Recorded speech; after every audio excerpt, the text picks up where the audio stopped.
Xbox on. Game on, baby! Wow!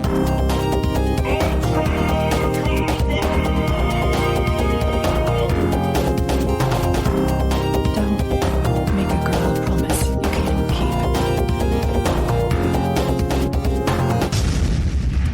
keep. Let's do this. Hello and welcome to the Party Chat Podcast, the official podcast of the Xbox One subreddit. I am this week's host, Ross Miller, and I'm joined by everyone's favourite uncle. It's Clay Parker. Hey, how you doing? Otherwise known as Uncle Jessy. Yeah. And the delicious of Cheesemeister himself, Delicious Cheese. You know, there's more ways for you to say my online handle than I would have ever imagined. You seem to come up with a new version every week. And it's just off the cuff because you can see the notes. I don't even write it down. Yeah, exactly. That's what I was. That was I was genuinely impressed. Our Lord and Savoury Snack is my favourite. No, I prefer your great Lord, Oh, Jesus Christ. Jesus Christ. So, guys, in the week that the E3 briefing has been announced, what have you been playing? Rhys, what have you been playing, man? Oh, nice. You just passed the ball straight on to me. I did, because I had to think about it for a second. Swing! Okay, so while Clay desperately tries to remember what he's been playing this week, I can tell everybody what I've been playing. It's actually really easy because there's 3 answers only. Of course, I've been playing More People because I can't stop. Please send help. They just released their first update. It's awesome. It's everyone who's not playing this game should be playing this game. Have you even been listening to a word I've said over the last month? And I also managed to finish off Resident Evil 7, which was nice. Yeah. Have either of you played I wasn't on last week. Well, no, I've not. But I wasn't on last week, but you'll be surprised to hear I actually listened to the podcast, even though I wasn't on it. Surprising. Because it would be really interesting to edit these things without actually listening to them. Well, it's really good. You've got the power to make people sound terrible. Oh, yeah. If you just leave in all your ums and ahs. So many. That's mostly me with all the ums. But no, seriously, I finished off Resident Evil 7, and it was pretty cool. The ending was, of course, crap, as is tradition with all Resident Evil games. But I was just like, that's the ending? Yep, everything appears to be in order here. But yeah, it was good fun. Just like every other Resident Evil game beforehand, I finished the game with 100,000. That's a number now. 100,000 of all the advanced weapons, the grenades, the med kits, the everything, because I fell into that god awful trap of analysis paralysis, where you keep hoarding everything for fear of the big boss, where you're eventually really going to need it, and then the game ends, and you're like, what? Don't be that. Was there a weapon that you didn't even get to use ever? No, I didn't go that far. I did test fire them. So, that's actually a waste of bullets. Yeah, I was going to say, Ross, that's actually a great question. I'm notorious for playing games where you get these overpowered weapons, and then I will hoard all of the ammo because I'm so paranoid I'm going to run out of ammo, and I just never end up using the weapon at all. Are you guys the same way when you play games? I am, yeah. No, I'm just spraying play. Okay, so I can give you an example. There's one final in Resident Evil 7, of course. There's one final encounter before the last boss fight, and I went into that bad boy loaded to the teeth. But you know what I defeated the second to last encounter with? My pistol. I ran around a pillar like a little sissy, using the pistol just to conserve ammo, expecting this epic boss fight. And then for the boss fight, it's like I didn't even need it. But yeah, so I finished Resident Evil 7. Really good. I recommend everyone who's into horror to give it a try. And I also, just tonight, before the podcast started, I started playing Among the Sleep. Oh, not familiar great game. Oh, I really enjoyed that. Such a nice little game. It's I mean, the graphics aren't very great, at least in the beginning, but once everything, like, this game has atmosphere in spades. when it gets going, the game is absolutely terrifying, especially at the beginning. And it's just for anyone that doesn't know the premise of this is you're literally a kid living a nightmare. Yeah, exactly. Or are you? You're like wandering through the house, and everything is so big and frightening, and it's great. And so that's what I've been playing this week. Rhys, what was the name of that again? Among the Sleep, and it was on sale for half price, which is why I brought it. Bought, not brought. Brought. How many languages do you speak, Ross? Less than you. Yeah, that's what I thought. That's what I thought. There we go. Sorry, I'll speak podcast. British English. All right. So now, Clay, you've had sufficient time to come up with some sort of bullcrap answer. Yeah, I was really trying to think of something other than Rainbow Six Siege, but that's all I've literally been playing is Rainbow Six Siege. The new DLC came out, new operators came out, and I have been playing that. I am picking up the Season Pass. This will be the first time I'm picking up the Season Pass because I'm lazy and don't want to grind to earn the characters. I want them now. I want them early. So I'm going to be picking up the Season Pass probably at some point later this week. I don't know why I'm just not doing it now. But, we'll be doing that. The one interesting bit, though, that I want to mention, aside from the Siege activity, which has been so much fun getting back into that in full swing, is I was testing out the new beam streaming functionality over on the Xbox One with the latest preview build, and I am pretty darn happy with it. It is really seamless to activate for anybody that doesn't have the preview build, or maybe you're in it and just haven't checked it out. Once you pull up a game, all you have to do is hit the Xbox button. There's a little beam, there's a little streaming icon on the left-hand side that you go down to, and you say, start your stream. And it's going to let you know what you want to share, your camera or your record audio, party chat audio, etc. And it worked seamlessly. And again, it's one of those services that is great because I can go and do that stream, and then afterwards it's available on my Beam profile for me to go back and reshare or get a link to it and distribute it out. So it was very cool to be able to test that out. It was very smooth, by the way. I think there's a few glitches that are in their release notes that they put in there, and all in all, it was great. And I also want to just mention one other thing, that I had an amazing conversation with the Xbox support team this past week. I have finally got off my lazy rear end to contact support about getting the Xbox One Connect adapter for my Xbox One S. So since I was a previous Xbox One owner with Connect, just had to provide my serial information to them, and they've got a free adapter heading my way. So I had a very great conversation with Amanda over at the support team. So Amanda, thank you very much. You were great, and I'm very excited to get that adapter so I can start using that with my Xbox One S. Free. Free. By the way, free. The adapter. It's normally like $20 if you wanted to buy one, or if you previously owned one and you still have your consoles, you can just give them your serial numbers and get it set up. So actually, I found that out while playing with someone doing the Beam stream. I was like, I wish I had my camera set up, but I don't have my Kinect hooked up to my Xbox One S, so I got to buy the adapter. And the dude was like, dude, you just got to contact Xbox, and they'll send you one. Okay, let me do that right now. I did it all on my phone. Amazing. So, see if we did a podcast where you could just tell all the thousands of people that listen to this. That would be great. Yeah. I'm sure Xbox support are going to love you now. Clay, what did you play this week? I played calling Xbox support. That's how boring you are, Clay. Hey, I was playing Siege while I was chatting with Amanda on my phone. It's what a wonderful world we live in, by the way. So we should get the support guys back on the pod. We should. They've got new team members now. Most of the old guard are still there, but they've got some new ones. We should talk to them about that.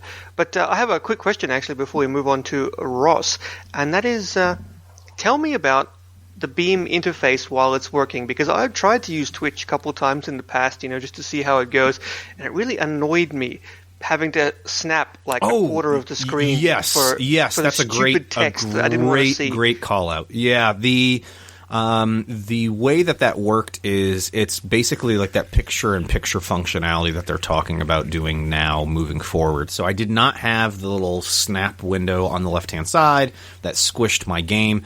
It was literally a little box in one of the corners that I could designate where I wanted that box to appear. Oh, you can move it.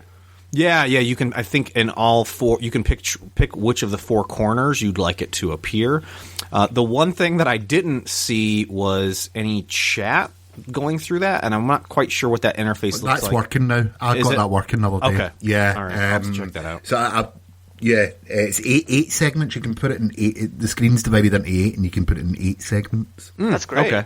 That's very cool. Yeah. Yeah, I just had literally the little window that showed that I was streaming, that it was live, and if I had my Kinect up, it would probably have shown me a little preview of what everyone else was seeing. It was very seamless, very cool, very easy to use. I think a lot of people are going to be really excited once that's officially rolled out to everybody. Ross? Well, this is coming to Xbox, so I'm going to mention it. I've been playing Conan Exiles. Oh, you little bastard. Yeah. How is it? So how are the dicks? I'm not that far in. I was about to say The that. important questions here.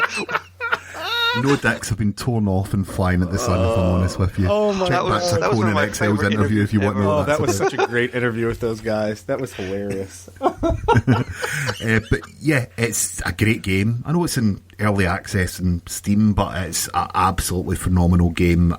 I'm having a lot of fun just learning it. I'm trying not to read too much. And I can't wait for that to come to Xbox One so I can play with all you guys, really. Excellent. Yeah, it sounds fun. But How is the brutality of the game? it's pretty brutal. It is pretty brutal. Yeah, it's just, as I said, I'm not that far into it, but I just wanted to give it a shout out just to say the fact is if you have a PC that can run it, have a look at it, or if not, you are going to have to pick this game out when it comes to Xbox One because it is really, really good. So I have a question. Coming soon. Yeah, coming very soon. My question is, how uncompromising or unforgiving is this game? Like, yes, is it worse than Ark? I never really played Ark, so I can't do the comparison, but it does feel quite unforgiving. It feels as if it eases you in with a nice little easy section, and then it is literally just, you're not going to survive the next few hours unless you learn quickly. And I sort of find that quite good. Well, I mean, it made me want to force myself through it. Yeah, no, that sounds good, because in Ark you just spawn, and it's like you're on the island, prepared, you're starving to death, you're freezing to death, deal with it. Like, Ark really just throws you in there. So I think it's if there's like a little bit at the beginning to sort of acclimatize yourself, and then you get thrown in, I think that's a bit better. What I'll do is I'll give it more hours this week, and then by next week I'll be able to give you a sort of more of an analysis of what I think about the game, really. But other than that, Skyrim Remastered, I can't put that down. Really? Oh, I totally still love that game. It's phenomenal. Skyrim is just one of the greatest games ever, even though it's bugged to hell still. But with the mods on and everything Got you else, swallow those curse words. I really do. you can just wander about, speaking to people, killing dragons, and it's just great. I absolutely love it. Absolutely love it. And then any spare time that I get is either loading up Conan or diving on for a couple of hours and playing Skyman, whatever the hell that game is. Skyrim Remastered. Ross, it's just great. Have you tried Elder Scrolls Online? I haven't. No, You should. not even at the free weekends. I might, because a big expansion just came out for it, I believe. Yeah, but, if you like wandering about and talking to people and stabbing dragons in the face, I think that game might make you very happy. I'll have to check it out. It's not expensive now either, so. No. Anyway, will we find out what's been happening in the subreddit this week? We probably should. You're listening to Xbox One Party Chat Podcast. This week in the subreddit. So our dear friend Major Nelson posted to let everybody know that the E3 Xbox Media Briefing will occur on Sunday, June 11th at 2 p.m. and also stated there's only 116 days to go. Very exciting. What time zone is that? I would assume That's West Pacific Coast time. And Yeah, so Sunday? Sunday. It's totally different because I've worked this out for UK time, and that's 10 o'clock at night on a Sunday. Oh, Christ, that means I have to stay up till 1 a.m. It's different this year, but I'm digging it. Means I'll have to take one day off of work instead of two. But doesn't take Nintendo I'm all right with normally that. go Sunday? I take E3 off on holiday every single year. It's you game really? of Christmas. Yeah, exactly. It's like my Christmas. See all the games and all the big publications, and Reddit goes wild, and it's just a great time to be alive. Like, We should live blog it What is this not year. better to like? Plus, I write for a website, so it's quite busy for me. I was actually considering trying to attend this year, since tickets, you were able to pick up tickets, online. What was this past Monday? You could pick up tickets. I don't know if they're still available. It was like $150 No. for the show. Yeah, I'm sure that sold out immediately. That was like 2 seconds. So no, that's would be very cool to attend, though, if I was able to somehow sneak in there. They also mentioned with this announcement, I think there was another one that went out for either Major or Aaron Greenberg, that stated that they are planning on doing another fan fest. So more details will follow as we get closer to that, which is very exciting. I know that was a big hit for everyone this past year, and this should be the big year. They have a whole lot more details on the Scorpio. So pricing. Specs, gonna be more great. specs, what it looks like. Scorpio and the Switch in 1 year. Ooh, my poor wallet. Yeah, exactly. Exactly. Guys, I'm going to put you in the spot.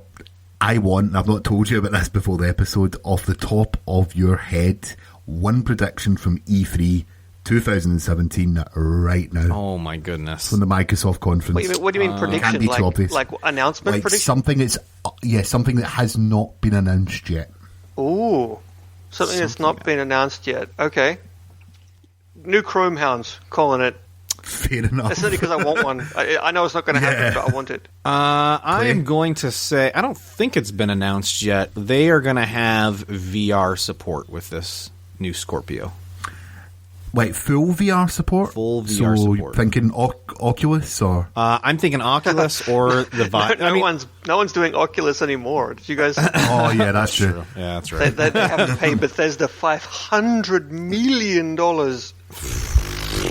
Yeah, it's going to be. You mean Facebook do? I was going to say, because if you go to the Microsoft store, they have the Vive. They're pimping the Vive out pretty hard with all their setups. So I would say the Vive. I'm going to go for another Forza game getting released. Let's see who wins this competition. Oh, there's not enough swear words in all the languages to describe how we just got played. Man, there could be some really good ones coming for the Scorpio. I mean, just thinking about some of the games that they could be bringing out or announcing for this, it'd be fun. Could be very. Yeah, what are Platinum up to? They could do a game. Sorry. I was just like, oh, he went there. Well, Are Lionhead still about? let's call Peter. Let's get Peter Molyneux on the podcast. Black and White 2. Right, go on. What else is happening in the subreddit this week? Right, well, I guess I'll lead us into this one, and that is that GTA 4 has finally become backwards compatible, one of the most requested games ever, and the sales have gone up 7,696% because of it. And the main reason I bring this up is, have we actually ever talked about the GTA series before? I don't recall us talking about. I know we've talked about Red Dead a handful of times, but I'm pretty sure we've never really talked about GTA. No, not really. And I mean, what is your favorite GTA game, guys? Oh, it's a hard one. I went straight for the jugular. Like, I have to say 5. Like, and I've played them all essentially, but just because the heists were such a brilliantly done thing when they finally arrived, and I had so much fun playing through them, like on countless hours, even replaying them, getting better at each one. And I don't remember, actually, I'm going to say this, I don't think I've ever had a better online experience. Wow. Than playing the heist. Wow. Wow. Really? Yeah, I just like, I know it had bugs and it was hard to get into servers and things like that, but there's a certain point in one of the missions where you have to steal fighter jets. And when you all steal the 4 fighter jets and you've done a bit of a dog battle, it instructs you all to sort of line up and fly to a point. It starts playing the Top Gun music in the background. And I just remember I was smiling at myself and I'm thinking, I have wanted this in a game probably for my whole life, and I can't actually think that anything's going to get much better than this. Wasn't it just just last week, or maybe it was the week before, where I was talking about how I used to play the Ace Combat on the PS1 while blasting the Danger Zone and the rest of the Top Gun soundtrack. Yeah, it's just it's one of them things that you've just sort of always like wanted to do, and it's phenomenal. And I played the original GTA. I was in school when the original GTA came out, so I remember how controversial and how big that game was. Oh, yeah. Nothing had been done like it, so I've got massive fond memories of that, but I just can't get that Danger Zone moment out of my head. I've got to do that. I've got to try that out. Funny enough, I've never played any of the heist missions. I've yet to try. I will do them all with you. Please. Or if anybody is out there listening that wants to join in, let us know, because I, for sure, keep meaning to go back into GTA 5 and play more of that online, but I sort of gave up on it at some point. I would say my favorite GTA game has to be GTA 4. I played the living hell out of that game. It's one of the few GTA games that I've actually completed the story mission on, and also played just the multiplayer over and over and over and over again. Just had a great experience with that. I'm sure would love GTA 5's multiplayer if I just gave it another shot. But what really did it for me with GTA 4 was the DLC, those additional missions. The Ballad of Gay Tony? And the Lost in the Damned. Lost in the Damned. I loved Lost in the Damned. I don't know what it was about that, but I just thoroughly enjoyed it. And then playing GTA 5, within the first, what is it?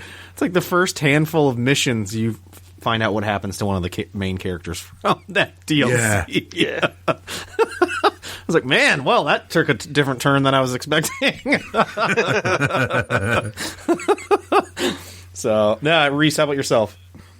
Well, for me, I think it's actually a tie between GTA 2, which is a game that is no one's favorite except for mine. I really enjoyed the sort of weird cyberpunk, sort of futuristic gang war version of GTA. I don't know why. I just thought it was the funniest and some of the most fun to play. And also, I think level with that would be GTA Vice City. There you go. Man, that's awesome. That's a really great one. Because it's just minigun in a strip club. It's just not the city, sorry. It's just the setting. More games need to be set in the 80s with amazing 80s music and all those weird 80s tropes for crime and vice and that sort of stuff. It was just really good fun.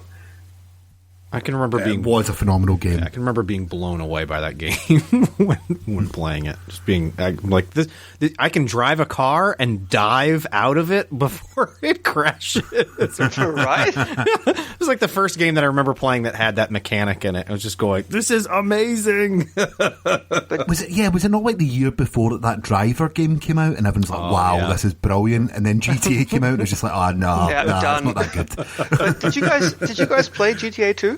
Yes, because that was PS1. Oh, I played it on PC. Wasn't it? Yeah, I was going to say I played those on the PC. Another one I just remembered about was GTA London as well. Oh, that was so bad. Yeah, but I found that quite funny just for the little English in-jokes. Like in-jokes essentially, maybe aimed at a very UK market, but... You know what GTA I actually really enjoyed was what was the top? It was another. It was not completely top down, and it was on the PSP. I think it eventually came to Chinatown Wars. Chinatown Wars, that's what it was. I really enjoyed that one. Played that a lot when I was traveling around places. Man, my GTA knowledge is on point tonight. He's doing well. I'm actually checking this. I'm like, I went straight to the show notes. Like, has he written this down?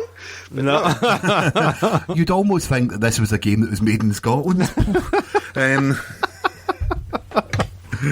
Much better in Finland. Anyway. Angry Birds, bitch. Step up. At least get the theme right. That's right, right? Well, I did the second half of the theme. Let's move on, shall we? Oh, wait, before we do, side note. March 6th is the very last day for you to transfer your 360 GTA 5 character to the Xbox One. So if you haven't done that and you want to do that, do it now. Do it. Ross, what's the next topic? The next topic is that Microsoft's Forza franchise has now passed $1 billion. You've got to hold your in pinky. retail sales. to your mouth when you say that. $1 billion. $1 billion. What the hell is that? 1 billion. No, I can't do it either. I can't do any better. I need a mini-me for this to work. But anyway, like, guys, is it now the most successful driving franchise of all time? It's got to be close. It's got to be very Yeah. close. Because GT Gran Turismo basically hasn't had a good game since GT4. Fight me, internet, because it's the truth and you know it, and it makes you upset to hear people say that, but it's the truth. Damn straight. Like, for me, I think I feel as if they've done the franchise very well. And I'll give some recent examples. Like, Forza Horizon was a genius idea to get those non-diehard sim racers into the Forza games. With the setting and the story and everything else that goes along with it, those who aren't into a total sim can just get fully involved in it. With the full Forza series, of course, they're getting bigger, more cars, better tracks, more photorealism. You know, there's only a certain point you can go with how real it looks, isn't there? But I tell you what, a really, really smart thing for me is, in the day of Microsoft, like, you know, looking to be able to play across multiple platforms, they had a free-to-play Forza game on the PC in Forza Apex. Now that, for me, just sets us up for this year with whatever Forza game they're going to announce. Forza The 7. PC audience. Yep. Unless they The go PC like audience are Forza going- 1 or something like that. Or Forza, Scorpio. yeah. Forza Pisces. They're just going to, like, they've set up that PC audience that they've got the free-to-play accessible. We can try this out before we do a Play Anywhere full Anywhere release. Because although you own it anywhere, you can't play it anywhere against each other, essentially. You know, it's just always the ghosts against other people. You can't live drive with someone at the moment on Forza Horizon 3. But I would imagine that will all be sorted by the time the next game comes out, and that'll be a full Play Anywhere title. Just in my opinion, I've not got that information from anywhere. The game hasn't even been announced yet, but I just think that whole Forza Apex was just to prepare the PC audience for whatever's coming next. That makes sense. That franchise is going to just get bigger and bigger and bigger. Agreed. Windows Phone games even. No, let's not go that far. Oh, come on. I got all excited for a second there. You guys just gotta pick me up and knock me down, don't you? I won't lie, Rhys. If Microsoft decided to put out a Microsoft phone that you could stream your Xbox One games to the phone as a monitor and play, I would very much consider picking up a Windows phone. Surface Phone. You already do that. That's got to be the next step. Surface Phone. But that's Surface the phone. rumor. Surface Phone is coming. Yeah. It's basically Yeah. just a Surface in phone form. Yeah. I think that'd be quite big. I would seriously consider Well, jumping ship on. Yeah, I on mean my the iPhone. Surface is unquestionably the best tablet you can get right now, and Yeah, those are very and, nice. and having it as a telephone would be really, really cool. A slightly large. Yeah, it's a bit large In the for a days of telephone. wireless headphones. It's had like this flash of a guy like holding a tablet up to his face like he's talking on the telephone, and then it just reminded me again of. Do you guys remember the Nokia N-Gage? Yes. You had to hold it sideways against your head like you're talking into a damn taco. You remember that? Who thought that was a good idea? It looks like it reminded me of the sidekicks. You remember those? I always thought that would have been a really cool gaming console on the go / phone. I had a Nokia phone that looked like a teardrop. It was the first 3G phone that you could get, and it had a thing called Blue Jolting on it, and basically it was just a Bluetooth text message that you could send to someone within the close vicinity. Was it like... But it was totally anonymous. Oh. Like, you could send it to anyone if you were on a train or in a nightclub. What could go wrong? And you could send pictures, you could do anything. So you could just... That sounds disastrous. Yeah, it really was. And I was about 18 when all this happened, and we'd go to nightclubs in Glasgow, and I'd just be sending, like, pictures of, like, my mates to randoms in the club going, want to snog him? Like, want to kiss him? I'd like send them to guys because I didn't know who I was sending them to and things like that. Well, please edit this whole part out. No, it's great. I'm teasing. An insight into Ross's youth. Good Lord. But I want to take the next story because this is something I am quite excited about. Great. And that is the fact that Kodi is coming to Windows 10 and Xbox One as a full UWP app. It's actually now already on Windows 10. Yes, it is. Ross, as an app. can you, just before we actually go into this, can you actually explain to anyone who doesn't know what Kodi is? Thank you, because I'm one of those people. Oh. Right. Kodi was formerly known as XBMC, which is Xbox Media Center on the OG Xbox. Yes. That was essentially a modified version of them that allowed you to use it as a media server for sending information to and all your media files to. It has progressed through all these years, all these different versions to now get what we know as Kodi. Now, it's quite known in the mainstream public as being a legal streaming device because there are certain add-ons that you can get into it that allow you to stream movies and play games and all the rest of it, similar to like people who download torrents and things like that. So for them to actually have an Xbox app as a media centre could be considered controversial if they allowed add-on support. Mm-hmm. Because people might want to misuse it. Yeah. But initially, all that I want to say about this, the guys are coming home. You know, this was developed on the OG Xbox and it's came full circle back on here. It is a solid media player that is fully customisable, that you can set it up to play the things and do the things that you want to do. It will be a brilliant addition to the Xbox One. You know, you can even get a Raspberry Pi Kodi. Yeah, it's like a little everything, a little box, like the same size as your wallet, and it does all the streaming for you. That's very cool, especially for anybody that's trying to cut the cord with cable companies. Yes. So, like myself, only streaming stuff at this point.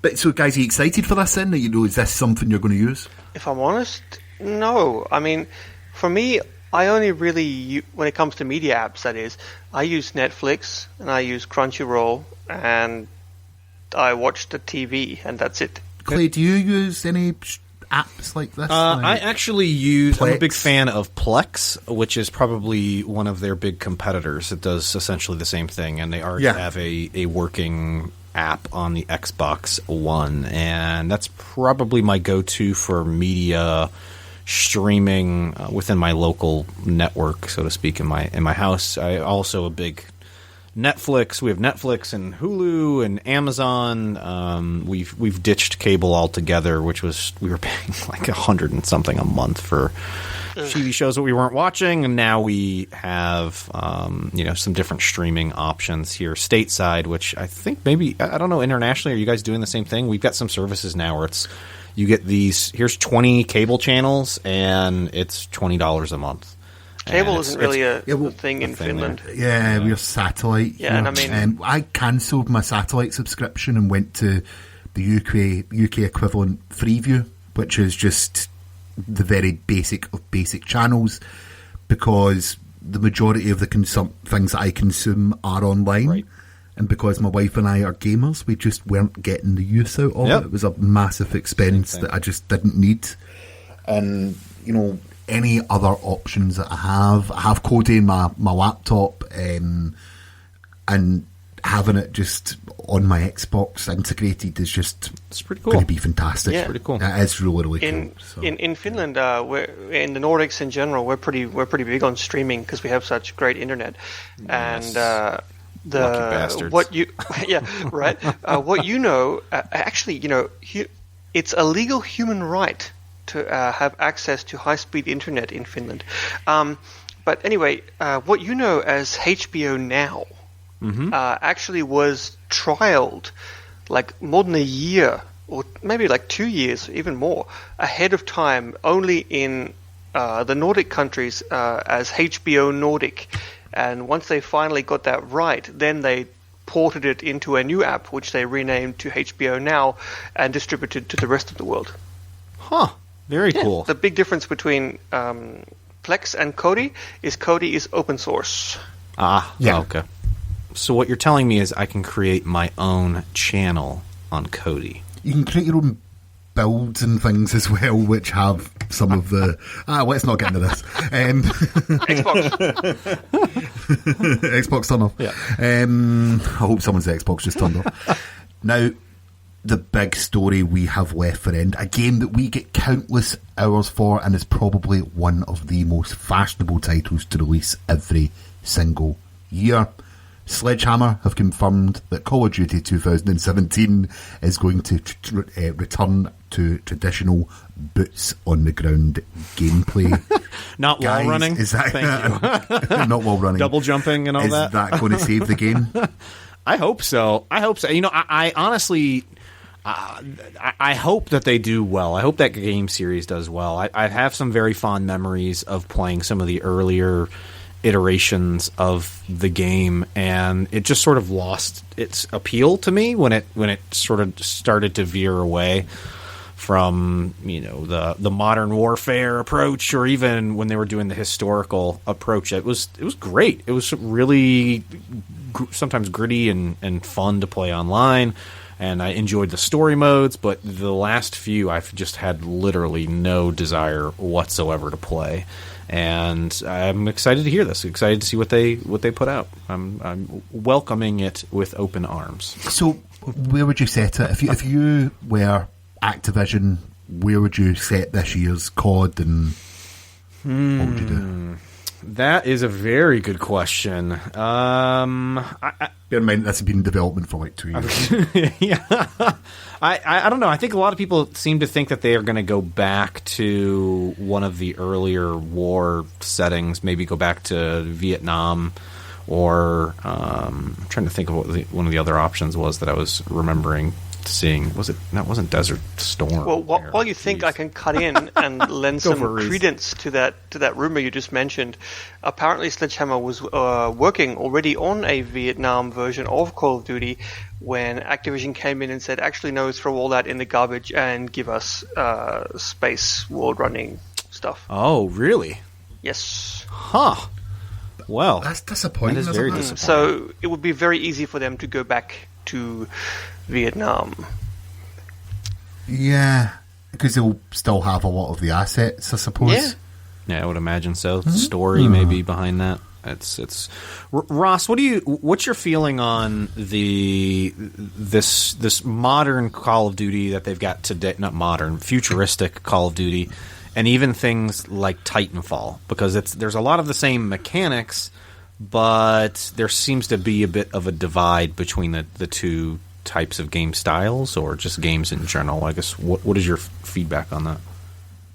Well, the wall running in the original Titanfall was so novel that it was. I loved it, to be honest. Like, everything felt that smooth, and you think with some of the developers that Activision have bought over the years that they would, you know, be able to at least replicate it. I never have ever found that the COD games that had the wall running and boosting and everything else and far too many power-ups ever quite matched the original Titanfall. In a lot of ways, Titanfall 2, the multiplayer didn't even meet the original Titanfall's game-changing sort of style of play. So I can see why they want, or why they have to revert this back to boots to the ground, fewer power-ups probably, and I think they will go like World War II. Like Dunkirk comes out later in 2017. Why not? Oh yeah, have something to do with that. That's going to be one of the biggest movies of the year. That's going to be quite fashionable. We already had Battlefield 1, so you've got to do better and get people back on your side, essentially. So, yeah, I don't know. They're in danger. Or just make it like Baywatch. When they copycatted Titanfall, people were able to sort of defend them as saying they were just following industry trends, But now that Battlefield was like, screw the future, we're going back into the past. If the very next Call of Duty goes back to World War II or World War One, then everyone will definitely be accusing them of copycatting, and I don't know if they can afford to do that right now. If you were Activision, I've asked Clay the question, what would you do with the series this year? Oh, burn it to the ground. No, I'm just joking. Don't do that. Is that your answer? People. You'll upset a lot of people. You could have a sort of World at War sequel and have periods through different times. Yeah, that'd keep it fresh. That way you can keep the future and the past people sort of happy. Set a lot of it in the past, but have future sections. You even have time travel. Almost. You go back in time to the future and, Yeah, Sounds so familiar. the beginning and end of the game has got the wall running, but the beginning, the middle sections don't as you go through time. But, that way they can find out what sections people like. It could set up for future sequels just in the one area. You know what they should do, Ross, is with that idea, they should give you this little device that's in your hand, and then when you hit the left bumper on your controller, it toggles you from the past into the future, and you can see what that setting looks like, and maybe one of the areas is on fire and you can't get to it, so you have to go into the future to wall run over the fire and then flip back just in time, that sort of thing. That would be really original. You know what? Very original. If they made a full game out of the time trial section in Titanfall, I would be very, very happy. But you know what I think they should do? They should just do Call of Duty Doom. There you Call go. of Doom. So what? They should fight demons in Call of Duty.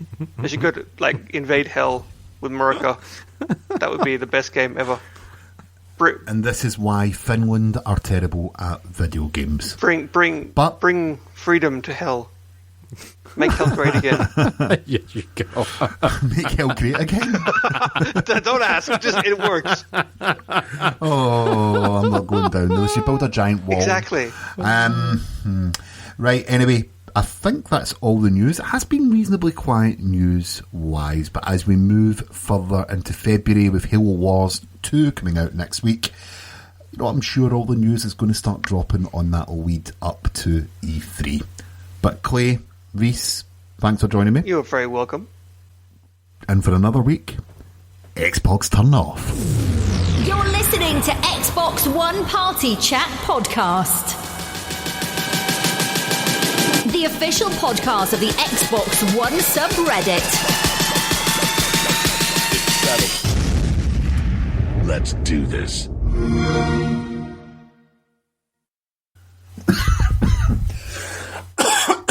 Clay's There you go, there's a Clay's dying in the background. That No, it was was Ross Ross. for once. That was Ross. Not me. Yeah. Not me.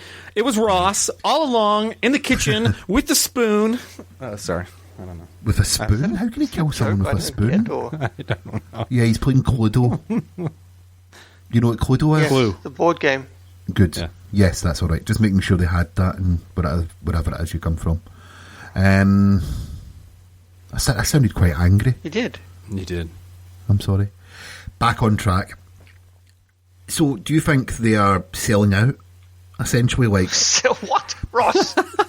Call of Duty is the most popular video game on Earth. It sells more than any other franchise every single year. Are they selling out? No, they're niche indie underground developers. What the hell? I maybe phrased that. I think you did. Yeah. Slightly. Hello and welcome to the Party Chat podcast, the official podcast of the Xbox One subreddit. I am your host, Delicious Cheese.